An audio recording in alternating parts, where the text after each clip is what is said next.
शिक्षाप्रद कहानी है।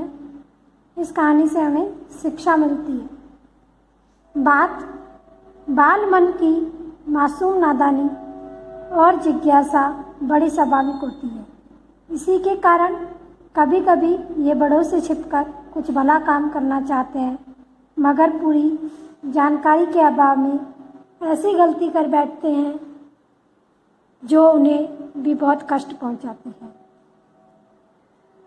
बात बाल मन यानी कि बचपन में जो बच्चे होते हैं उनका जो बाल मन होता है वो बहुत नादान होता है। उनमें बहुत चीज़ें जानने की इच्छा होती है, जिज्ञासा मतलब इच्छा होती है, और वो स्वाभाविक है। इसी कारण कभी कभी वो बड़ों से छिपकर कुछ ऐसा काम करते हैं, भला काम करना चाहते हैं, लेकिन जानकारी पूरी नहीं होती है उन चीज़ों के बारे में, तो गलती कर बैठ देते हैं जिससे उन्हें बहुत कष्ट होता है। तो इसी में हम चैप्टर में हम एक और पढ़ेंगे कहानी जिसमें दो भाई बहन हैं, केशव और श्यामा। वो चिड़िया के अंडे बचाने की कोशिश करते हैं लेकिन वो बचा नहीं पाते हैं। तो स्टार्ट करते हैं। केशव के घर कार्निस के ऊपर एक चिड़िया ने अंडे दिए थे। केशव और उसकी बहन श्यामा दोनों बड़े ध्यान से चिड़िया को वहाँ आते जाते देखा करते थे। सवेरे दोनों आंखें मलते हुए कार्निस के सामने पहुँच जाते और चिड़िया दोनों को वहाँ बैठा पाते। उनको देखने में दोनों बच्चों को न मालूम क्या मजा मिलता। दोनों के दिल में तरह तरह के सवाल उठते। अंडे कितने बड़े होंगे, किस रंग के होंगे, कितने होंगे, क्या खाते होंगे, उनमें से बच्चे किस तरह निकल आएंगे, बच्चों के घर कैसे निकलेंगे, घोंसला कैसा है। लेकिन इन बातों का जवाब देने वाला कोई नहीं। ना अम्मा को घर के काम धंधों से फुर्सत थी, ना बाबूजी को ऑफिस के काम से। दोनों बच्चे आपस ही में सवाल जवाब करके अपने दिल को तसल्ली दे लिया करते थे। केशव के घर कार्निश मतलब क्या बोलते हैं उसको हम, छज्जा का दीवार की कंगनी, या हम उसको छज्जा भी बोलते हैं। उसके ऊपर चिड़िया ने अंडे दिए। केशव और उसकी बहन श्यामा दोनों देखते थे कि चिड़िया रोज वहाँ आती जाती है। सवेरे सवेरे दोनों उठ करके आंखें मल करके उसके सामने देखते तो देखते चिड़िया दोनों वहाँ बैठे रहते थे। तो उनको देखने में बहुत मज़ा आती थी। वो मन ही मन वो दोनों आपस में बातें करते रहते थे और उनके मन में सवाल उठते थे कि अंडे पता नहीं कितने बड़े होंगे, अंडे किस रंग के होंगे, कितने होंगे, क्या खाते होंगे, बच्चे किस तरह निकलेंगे, बच्चों के पर कैसे निकलेंगे, घोंसला कैसा है।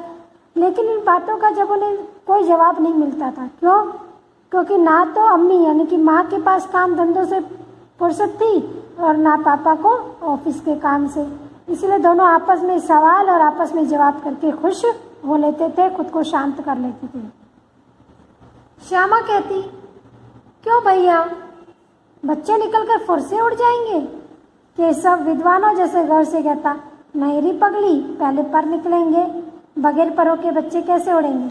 श्यामा कहती अपने भाई से कि क्या भाई, उसमें से बच्चे अंडे में से बच्चे निकलते ही क्या उड़ जाएंगे?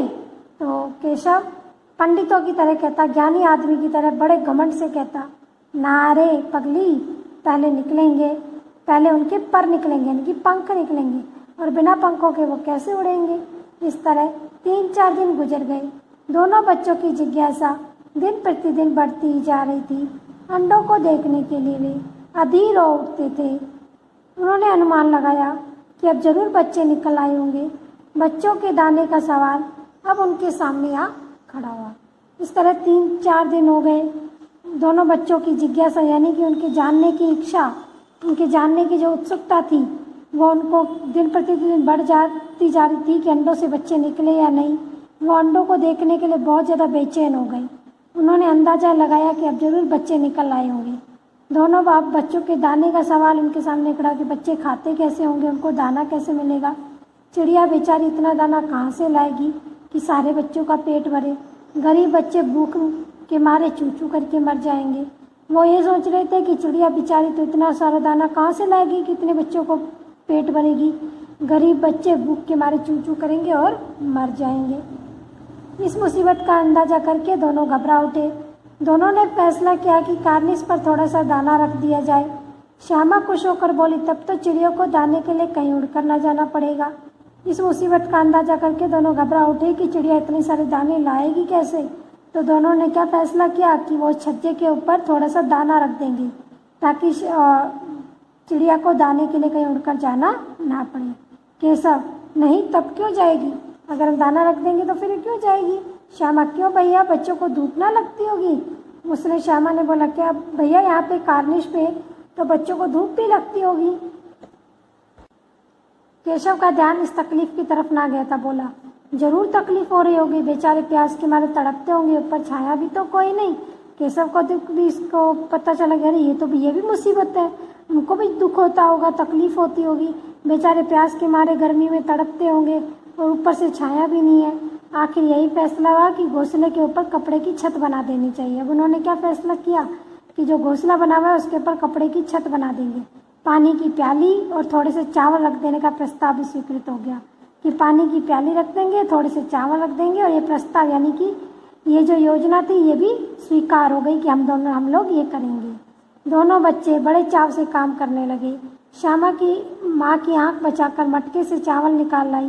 केशव ने पत्थर की प्याली का तेल चुपके से जमीन पर गिरा दिया और उसे खूब साफ करके उसमें पानी भरा। दोनों बच्चे बड़े चाव से उनके लिए दाना पानी इकट्ठा करने लगे। तो उसने क्या किया, श्यामा माँ से बच करके और क्या ले आई, चावल के दाने ले आई। और केशव जो माँ ने पत्थर की प्याली में तेल रख रखा था उसको फेंक करके उसको साफ करके उसमें पानी भर लाया। अब छावनी के लिए कपड़ा कहाँ से लाए। अब उन्हें जो छत बनानी थी उसके लिए वो कपड़ा कहाँ से लाए। तो फिर ऊपर बगैर छड़ियों के कपड़ा ठहरेगा कैसे, और छड़ियाँ खड़ी होंगी कैसे। अब उन्होंने सोचा कि हम कपड़ा तो ले आएंगे, लेकिन अगर छड़ी मतलब छोटी छोटी लकड़ियाँ कैसे लगाएंगे, और बिना लकड़ियों के तो कपड़ा ठहरेगा नहीं। केशव बड़ी देर तक इसी उधेड़-बुन में रहा। आखिर उसने यह मुश्किल भी हल कर दी। श्यामा से बोला, जाकर कूड़ा फेंकने वाली टोकरी उठा ला, अम्मा जी को मत दिखाना। केशव बड़ी देर तक सोचता रहा कि क्या करें। आखिर उसको इसका भी सॉल्यूशन मिल गया। उसने श्यामा से बोला, जा जो कचरा फेंकने वाली टोकरी है ना वो उठा ला, और मम्मी को मत दिखाना, अम्मा को मत दिखाना, यानी कि मम्मी को मत दिखाना। श्यामा, वह तो बीच से टूटी हुई है, उसमें से धूप ना जाएगी। तो श्यामा ने बोला, वो तो बीच में से टूटी है, उसमें से धूप नहीं जाएगी। केशव ने झुंझला कर कहा, तू टोकरी तो ला, मैं उसका सुराख बंद करने की कोई हिकमत निकालूंगा। उसने बोला, तू टोकरी लेके आ, मैं उसका जो छेद है उसको बंद कराने का कोई ना कोई तरीका निकालूंगा। श्यामा दौड़कर टोकरी उठा लाई।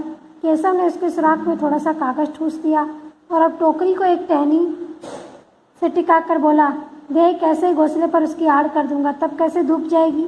श्यामा जब टोकरी आई तो केशव ने उसके छेद में क्या कर दिया, कागज घुसा दिया, और अब उस टोकरी को एक टहनी से टिका कर बोला कि अब देखो इसको घोंसले की आड़ में ऐसे रखूंगा सहारे, तो धूप कैसे जाएगी। श्यामा ने दिल में सोचा, भैया कितने चालाक हैं।